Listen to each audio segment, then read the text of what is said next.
And now, stay tuned for the program that is rated tops in popularity for a longer period of time than any other West Coast program in radio history.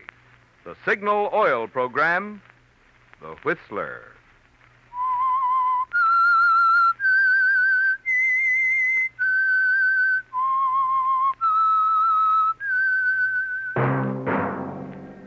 Signal, the famous Go Farther gasoline, invites you to sit back and enjoy another strange story by The Whistler.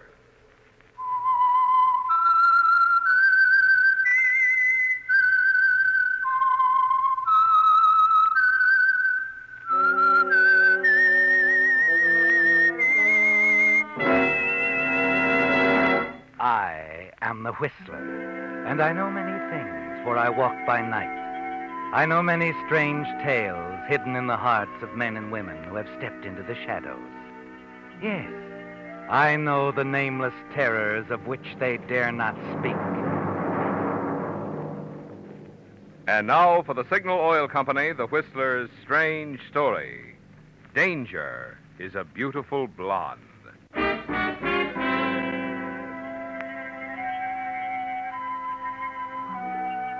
Like anyone else, Van Barclay gave little thought to the precarious nature of everyday living.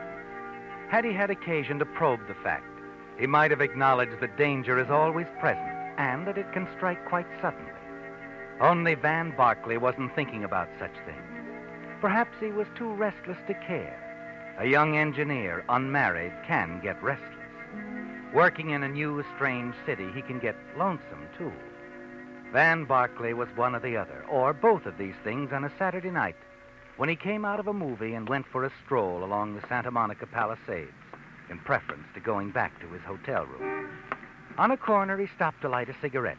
That's when he first noticed her. The car was big, a convertible.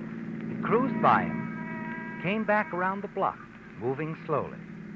The third time around, he was standing on the curb, staring openly at the girl behind the wheel. She was very nice, young, blonde, considerably more than attractive. And she was looking at him just as obviously. Hello. Hello. You've opened a door before, no doubt. In other words, isn't it a beautiful night for a drive? Well, isn't it? Yeah. Yeah, that's what I said. You weren't going somewhere important. Oh, no, not at the moment. In fact, I was faced with a rather gloomy prospect of an evening at a hotel, alone. Good. But it is a beautiful night for a drive. I suppose it was on the golf course at Biarritz. What? Yeah, where we met. Oh, well, that's a good a place as any. Yeah, only I've never been there. I don't have a good imagination. Let's see.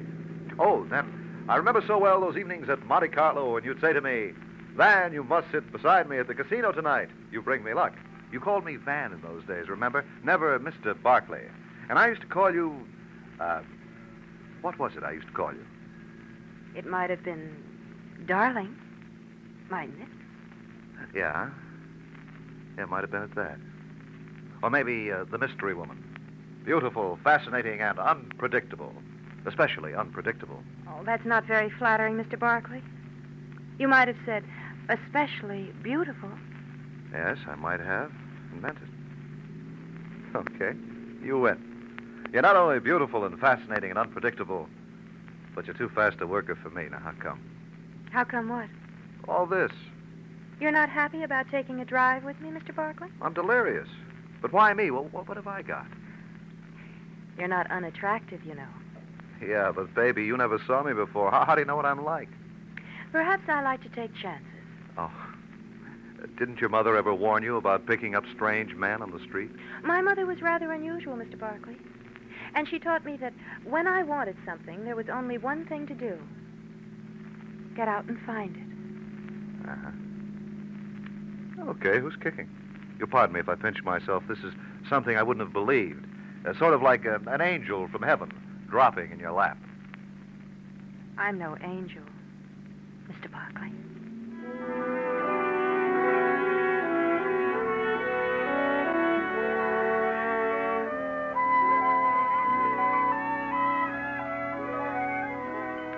Well, Van, interesting girl, isn't she? Anything can happen on a quiet Saturday night. As you look over at her, the motion of the car moving her hair excitingly, you ask yourself if you might not be dreaming. And the dream gets a little better, doesn't it?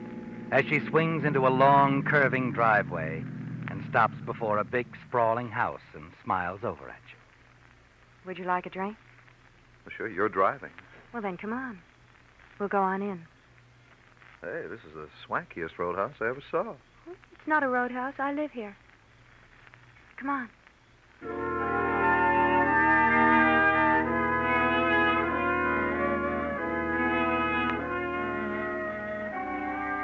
Inside, it's even more unbelievable, isn't it? The big hall, lush carpets, and on the walls, a treasure in fine art.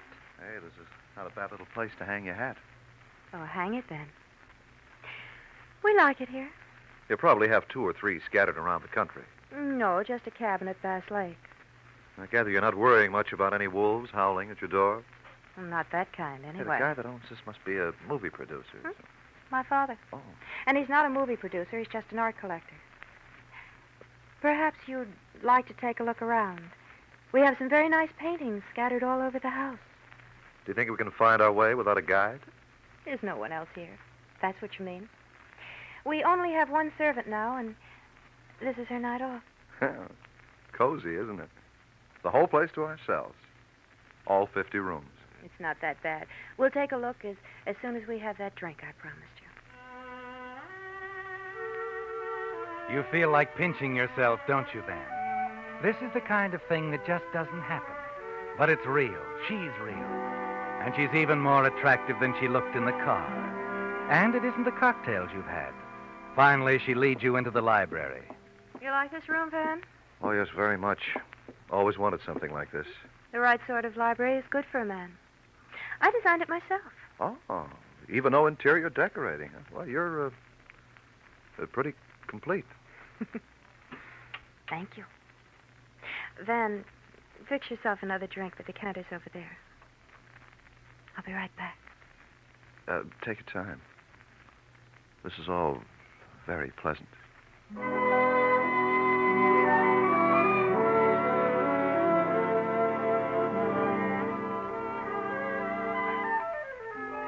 Yes, Van, time means nothing to you right now.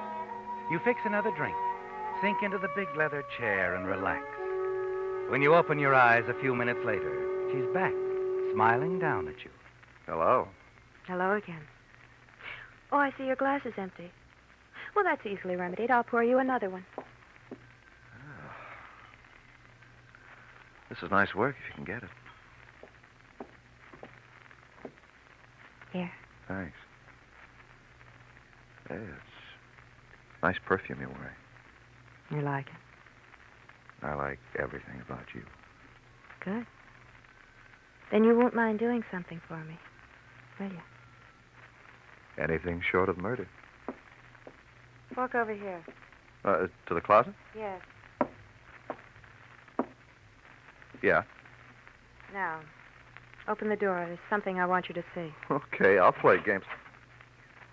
Hey, I thought you said we were alone. We are, Mr. Barkley.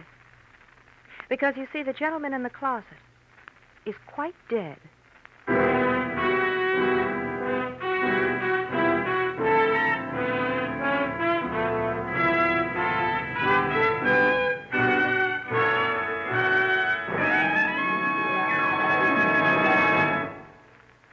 This wonderful West of ours is certainly filled with exciting places to visit. If you like mountains, you'll see 2 of America's most thrilling ones, plus a convincing demonstration of Signal Ethel's ability to minimize shifting when you drive up toward Washington's majestic snow-laden Mount Rainier or Oregon's pointed conical Mount Hood. Perhaps you prefer to see great works of man. None is more impressive than Grand Coulee Dam. And you'll be impressed, too, with the way Signal Ethel's smooth, effortless power makes those long stretches of highway approaching Coulee seem so much shorter. Of course, many of you would rather take your vacation fun in a big city. That's where you'll appreciate the way Signal Ethel's peppy pickup and alert performance keep you out front of city traffic. But mind you, You don't have to wait till you go on vacation to enjoy the premium grade of Signal's famous Go Farther gasoline. Whenever you want the best performance your car can deliver, that's when you want Signal Ethyl.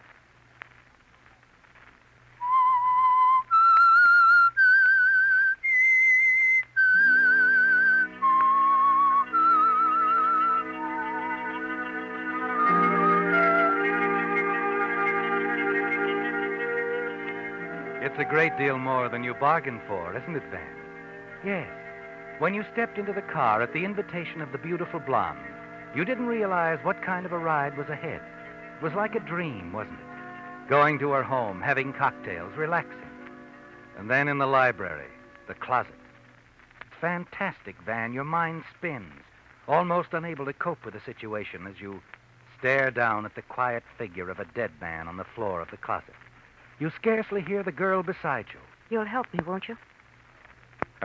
What did you say? All you have to do is help me hide him. Permanently. Now, wait a minute. There's a place out in the garden where some newly turned earth wouldn't be noticed. You can count me out. I don't know how this guy happens to have a hole in his head, and I'm not asking any questions, but count me out on any part of this deal. Well, you said you'd do anything Yeah, but for I don't me. go off the deep end for anybody, especially a girl I just met, a girl who's in the habit of keeping dead bodies lying around. Lady, pardon me, but I'll be seeing you. I think that you'd better wait, Mr. Barkley. Oh. Yeah, I see what you mean. I see you're wearing a gun, too. And I assure you, I know how to use it. How can I doubt that? With the evidence staring me in the face. Good. Then if you'll just pick up our late departed friend and come with me, I'll show you the place. You know that business about your being no angel? I'm just about convinced.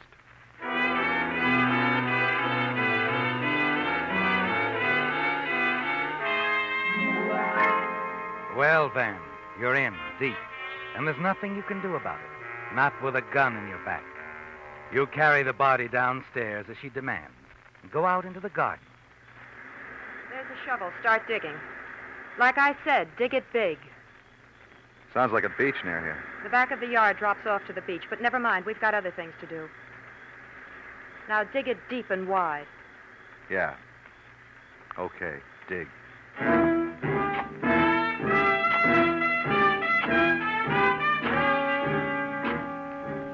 You dig, Van.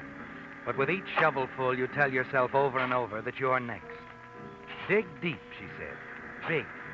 And you're sure it's so there'll be a grave for two. Unless you do something fast. Fast and sudden. A heavy shovelful of dirt in her face knocks her off her feet. At the same time, you're leaping clear, racing for the drop-off at the back of the garden. It's a wild, frightening scramble down through the rock and brush until you hit the beach, running hard. There are no shots, no footsteps. You're away, Van. Free. Far down the beach, you work your way back to the highway, catch the bus for town, and the safety of your hotel room. You're too upset to decide what to do that night. You want to call the police, but the memory of that blonde hair and those pale blue eyes stops you. You want to be sure of her guilt before doing anything that might send her to the gas chamber. You turn in without deciding. Next morning, when you go downstairs, the desk clerk hands you an envelope. Good morning, Mr. Barkley. Oh, good morning. Oh, what's this, mail? Mm-hmm. A young lady left it late last night. Yeah, but there's nothing written on the envelope. She just told me to put it in your box. Oh. Well, thanks. Yeah, sure. Wow. That looks awful green. Yeah, $100 bill. No note, no nothing. No. Wish I knew your secret, Mr. Barkley.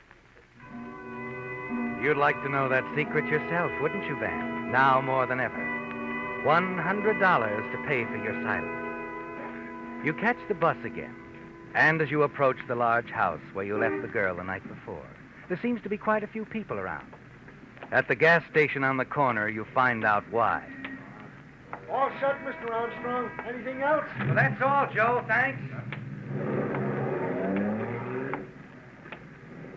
Hi there. What can I do for you, mister? Run out of gas or something? No, I was just walking by, and I saw there was some kind of excitement around here. I just wanted Yeah, more than we've had in a long time. They found a body down on the beach this morning. Oh, somebody drowned? Well, maybe so, but he got a bullet hole through his head first. Oh, a murder, huh? Yeah, it looks that way. Guy named Alfred Hamilton lives right up the street. Over in that house? Oh, Ridgely's? No. Used to be over there a lot, but he didn't live there. Well, I noticed there was a police car out front, and I thought... Oh, that's part of the excitement. Not only is this friend of Mr. Ridgely's bumped off, but Doris Ridgely's missing, too. Doris Ridgely? Yeah, Mr. Ridgely's daughter. And that's Ridgely, the art collector? Sure, you know. He's about the richest person in the neighborhood. Nice man, too. Yeah, and Doris, his daughter, I remember, I've seen her. Blonde, isn't she? Good looking? That isn't the word for that girl. She's a peach. She's beautiful. Yeah, but rather hard, spoiled. Doris? Why, there isn't a nicer girl in town. And I ought to know. I've been taking care of her car ever since she started to drive. I sure hate to see her mixed up in anything like this. And missing, too. She might be in the ocean herself, only her car's gone, too. They think she murdered this Hamilton guy? I don't know. But if you ask me, she couldn't have. She's too regular. If she did, she had a good reason. Hamilton was no good. Never could understand why Doris and old man Ridgely put up with him. Just Doris and her father lived there? Yeah, Mrs. Ridgely died a while back. Gosh, I hope they find the girl okay. Just about kill the old man if anything happened to her. When was this guy murdered? Last night.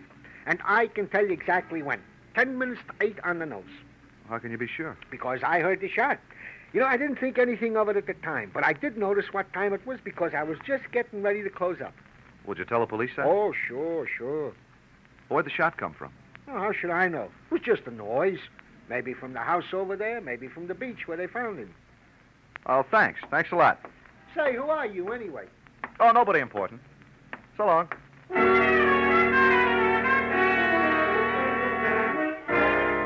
As you walk away, you feel sure about one thing. That Doris didn't murder Hamilton at all. She was covering for somebody else, wasn't she, Van?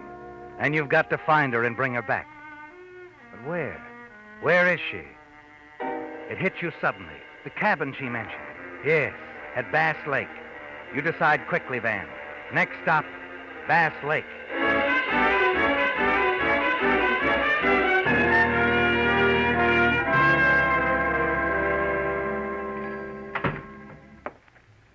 Hello there, young fella. What can I do for you?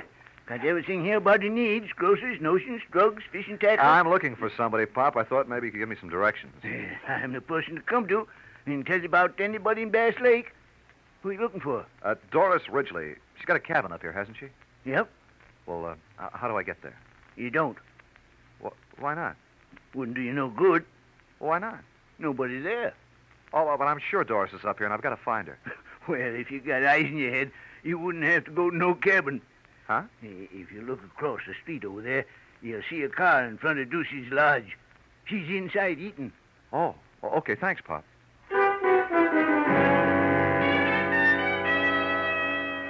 Yes, she is in Ducey's lodge.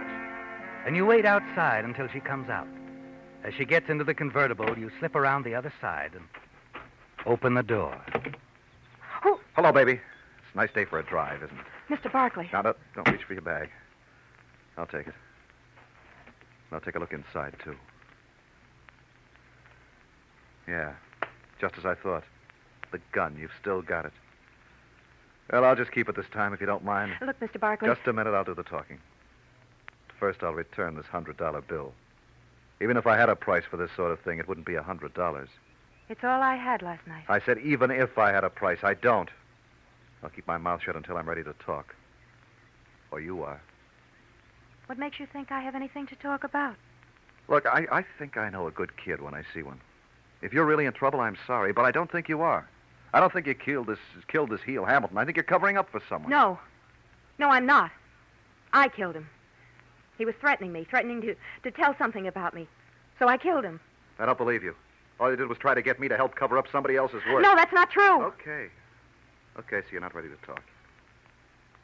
Come on, let's go for a drive. Well, You know, I'm sorry I had to smother you with that shovel full of dirt last night. But I didn't like the prospect of sharing that hole in the ground with Hamilton. you mean you thought I'd kill you? I never intended to do that. Well, how did you think you'd get away with it then? Just let me walk away to tell the cops? I don't know. I don't know. Okay, baby. Of course you don't know. You're mixed up in something you know nothing about. You couldn't have killed this guy Hamilton any more than you could have killed me. So come on, come clean. I can't. Now look, whoever this is you're covering up for, they'll be found out eventually. Probably they had a good reason for doing this, from what I heard about Hamilton. But now you've got to get yourself off the spot, and me too. We're accessories to the murder. I know. Mr. Barkley, why are you doing this? Why did you come here? I'll show you why. Does that answer your question? No. No talking now. Come on. Start driving. We've got to have a little talk with the police.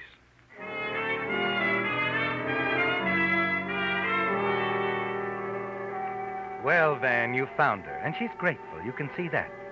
The way she smiles at you, weakly, wonderingly.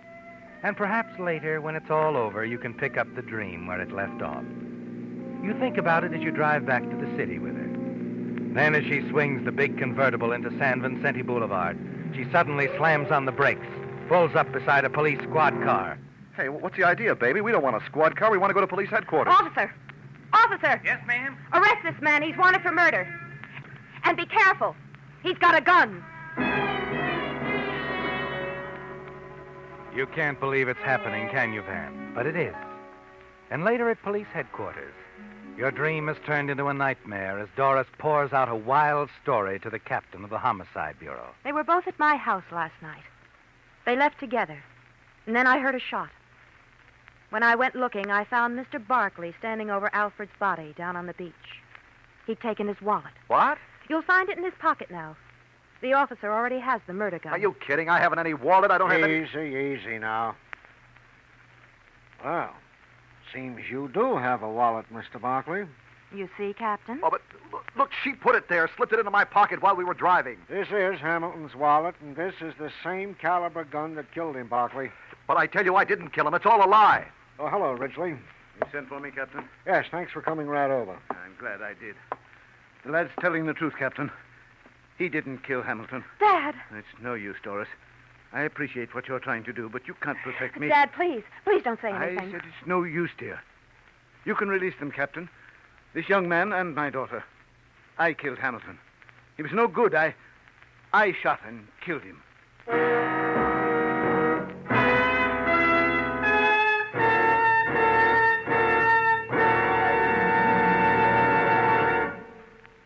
I'm sure you'll be fascinated to hear that this week is National Save the Horse Week.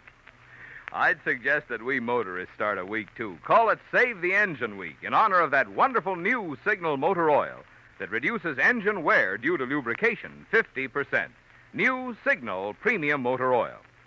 Really, friends, the things this remarkable new lubricant can do for your car are little short of miraculous. With new Signal Premium, your car should keep its like-new pep and power twice as long. With new Signal Premium, your motor should run twice as many miles before needing an overhaul due to engine wear. And if your car isn't already an oil eater, with new Signal Premium, you should continue to enjoy low oil consumption twice as long. Best of all, Signal gives you all the extra protection of this heavy-duty type oil at no increase in price. Good reason to decide right now that you're going to make your next oil change a change to new Signal Premium Motor Oil at a Signal service station.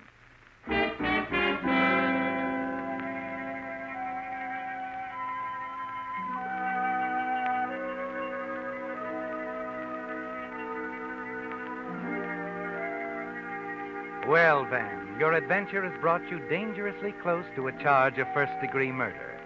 And now at police headquarters in the office of the captain of homicide, the surprises are hitting you like punches from a fighter, aren't they, Van? First, the attempted frame against you by the girl, Doris. And now, out of the blue, her father, facing the police, admitting that he killed Hamilton. You stare from one to the other, wondering and waiting. And then Doris breaks the silence. But, Dad, you couldn't have killed Mr. Hamilton. Why couldn't he? He just confessed. It's good enough for me. He confessed to protect me. Dad had no reason. He could have had the best reason in the world. Blackmail. That was Hamilton's racket. Blackmail? That's the answer, Doris. Hamilton had been bleeding me for a long time. A few days ago, I got the evidence to clear myself and expose him. So you sent for him and told him. He got tough and... I shot him. I had to. In self-defense. Look, officer, you found the gun in Hamilton's wallet on this man right here. What more do you want? I tell you, I never saw this gun in my life until last night. It's no use, Doris. It happened exactly as No, I Dad, said. I know you didn't do it. There's only one way you could know, Miss Ridgely. Yes, Captain. There's only one way I could know.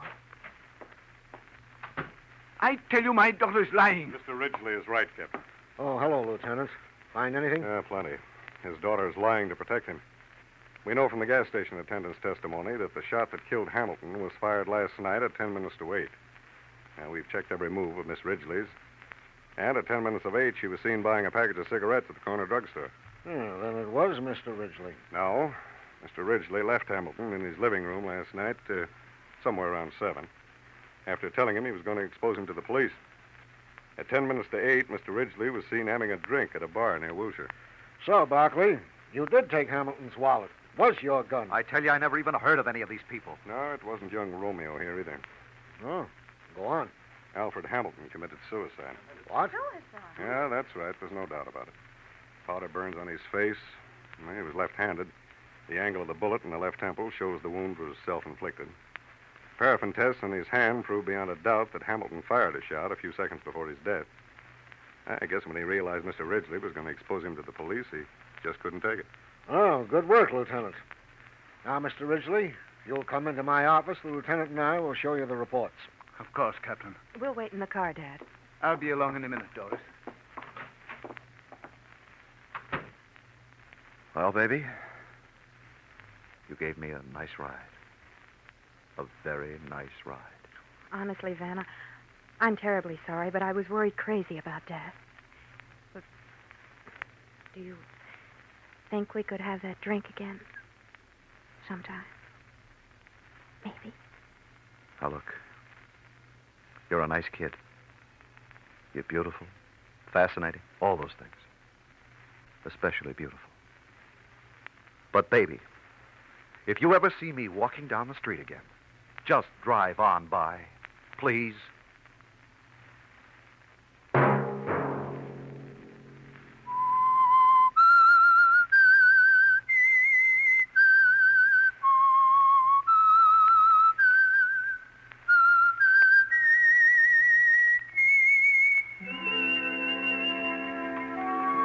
Let that whistle be your signal for the Signal Oil program and The Whistler each Sunday night at this same time. And before you start your vacation trip, be sure to ask your signal dealer for a free copy of Lane's Guide, a booklet prepared by an independent travel organization to help you find good eating and lodging places. While no pocket-sized booklet can include all the good hotels, motels, and dining places, Lane's Guide covers a representative selection in hundreds of cities and towns. And a copy of this handy publication is yours free at Signal stations. Featured in tonight's story were Bill Foreman, Hy Averback, Michael Ann Barrett, Earl Lee, Charles Calvert, and Bill Boucher. The Whistler was produced and directed by George W. Allen, with story by John Dunkel and Hazel Lytle, music by Wilbur Hatch, and was transmitted to our troops overseas by the Armed Forces Radio Service. The Whistler is entirely fictional, and all characters portrayed on The Whistler are also fictional. Any similarity of names or resemblance to persons living or dead is purely coincidental. Remember to tune in at the same time next Sunday when the Signal Oil Company will bring you another strange story by The Whistler. This is Marvin Miller speaking for the Signal Oil Company. Stay tuned now for the Horace Heidt Show, which follows immediately over most of these stations. This is the CBS Radio Network.